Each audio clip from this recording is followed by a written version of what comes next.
আসসালামু আলাইকুম। এই নিচে একটা নাম্বার দেখতে পাচ্ছেন।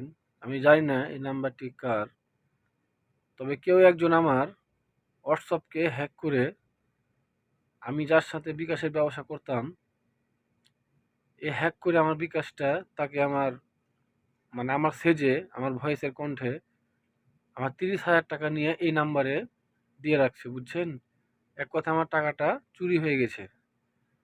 তবে এই নাম্বারটা নেওয়ার পরে, টাকাটা নেওয়ার পরে এই নাম্বারটা বন্ধ।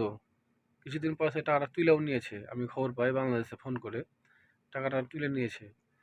তো আপনাদের কাছে আমার অনুরোধ ভাইজান, যে এই নাম্বারটা যেখানকারই হোক, যার কাছে হোক, যে গ্রামেরই হোক, আপনারা একটু বেশি করে শেয়ারের মাধ্যমে তার গ্রাম পর্যন্ত পৌঁছে দিন দয়া করে। কারণ একটা প্রবাসীর টাকা কত কষ্টের, আপনারা হয়তো প্রবাসী যারা থাকেন বা দেখেন তারা বুঝতে পারবেন। কারণ প্রবাসের কষ্ট প্রবাসীরাই বুঝে। আমার কাছে আপনাদের কাছে একটা অনুরোধ, অবশ্যই আপনি ভিডিওটা একটু শেয়ার করে দিবেন, যাতে তার গ্রাম অবধি পৌঁছে যায় এই নাম্বারের টাকাটা কে নিয়েছে। যাতে করে তাদের গ্রামে পৌঁছলে তাদের গ্রামের মানুষ যেন জানতে পারে যে একজন প্রবাসীর টাকা সে এভাবে চুরি করে নিয়েছে। সে চোরকে আপনি অবশ্যই ধরে দেন। জানি না টাকা পাবো কিনা, তবে যদি আপনারা চান, যদি শেয়ার করে দেন আমার এই ভিডিওটা, অবশ্যই চোর পর্যন্ত পৌঁছে যাবে, তাদের গ্রাম পর্যন্ত পৌঁছে যাবে।